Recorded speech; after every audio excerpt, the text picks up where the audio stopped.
selamat datang kembali. Hari ini kita mau coba menyelami satu gagasan dari sumber materi kita ya, bab 9 di buku The Power of Now. Konsepnya ini penyerahan diri atau surrender. Mungkin kedengarannya agak gimana gitu ya, soalnya kan kata menyerah itu seringnya diartikan kayak, wah kalah nih, atau jadi lemah, pasif. Tapi sumber ini justru bilang, disitulah letak kekuatan sejati, kedamaian batin. Nah, pertanyaan gedenya yang juga ada di teksnya, gimana caranya kita menyerah pada saat ini tapi kok tetap bisa gitu berusaha bikin hidup lebih baik? Mari kita bedah bareng ya. Persis. Itu kesalahpahaman yang paling umum ya. Mikirnya penyerahan diri itu ya udah pasif aja. Nyerah sama nasib, nggak ngapa-ngapain lagi, berhenti usaha. Padahal sumber ini negesin banget. Penyerahan diri yang sejati itu bukan kayak gitu. Bukan berarti kita jadi lemes terus nerima aja kondisi buruk. Ya nggak gitu. Bukan itu intinya. Oke. Jadi, kalau bukan pasif, bukan diam aja, terus apa dong inti sebenarnya penyerahan diri ini? Kalau di teks itu digambarin kayak kebijaksanaan buat nggak ngelawan arus hidup terus-terusan. Gitu ya. Menerima momen saat ini, apapun itu bentuknya. Sepenuhnya, tanpa syarat di batin kita. Jadi lebih ke ngelepasin perlawanan internal kita. Sama apa yang ada. Nah, kuncinya di situ, perlawanan internal itu.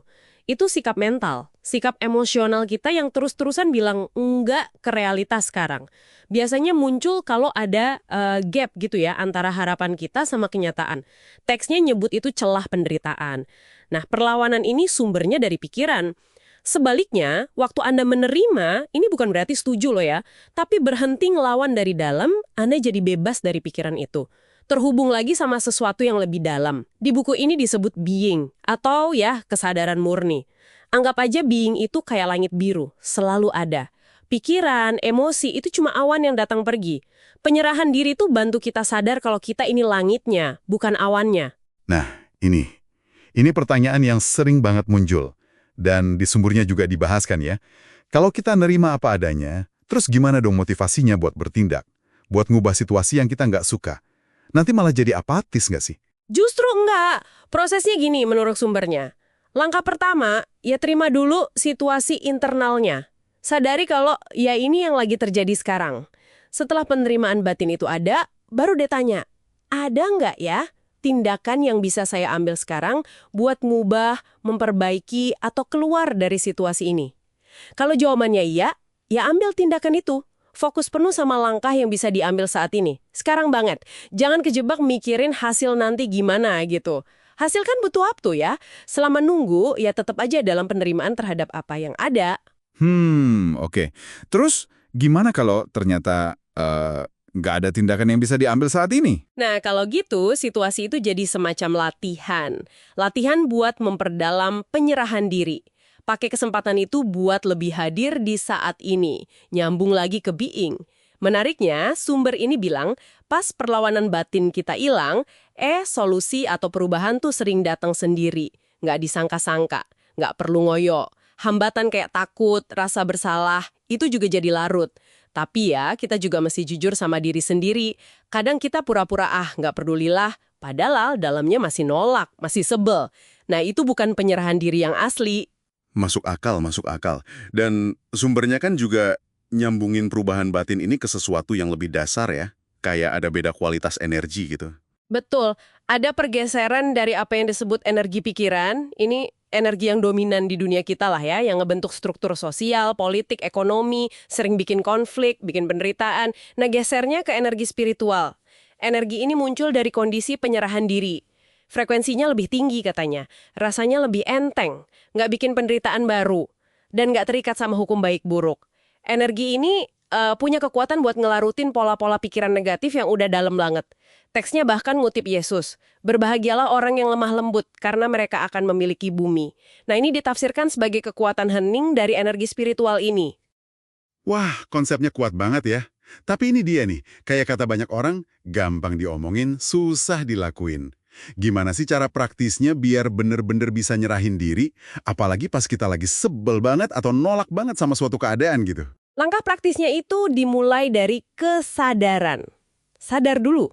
Pertama, ya akui aja pas ngerasa ada perlawanan muncul. Nggak usah dilawan perlawanannya itu. Kedua, amati gimana pikiran kita bikin perlawanan itu. Label apa sih yang dikasih ke situasi, ke orang, ke diri sendiri? Pikiran apa aja yang muter-muter? Ketiga, rasain energi emosinya di badan. Gimana rasanya? Cukup dengan ngamatin aja jadi saksi gitu ya buat pikiran dan emosi ini, kita mulai lihat, oh sia-sia juga yang lawan terus. Terus arahin fokus perhatian kita penuh ke saat ini. Pas kita bawa kesadaran ke resistensi yang tadinya nggak kita sadari, resistensi itu hilang sendiri. Kuncinya gini, kita nggak bisa sadar penuh sekaligus ngerasa negatif atau menderita. Nggak bisa barengan.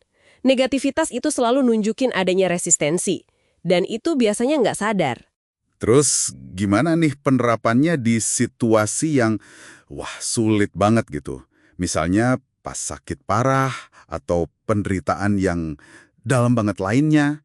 Sumbernya kan nekenin penerimaan saat ini bahkan di kondisi kayak gitu.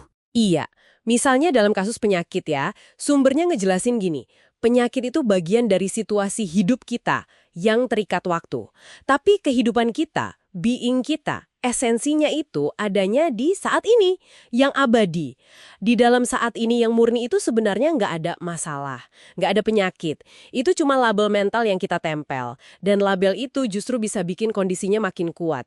Jadi daripada mikir terus, aduh saya sakit, coba deh fokus ke sensasi fisik saat ini. Rasa nyeri kayak lemes, nggak nyaman, rasain aja tanpa ngasih label mental yang berlebihan. Menyerahlah pada apa adanya sensasi itu, bukan pada cerita atau ide soal penyakitnya.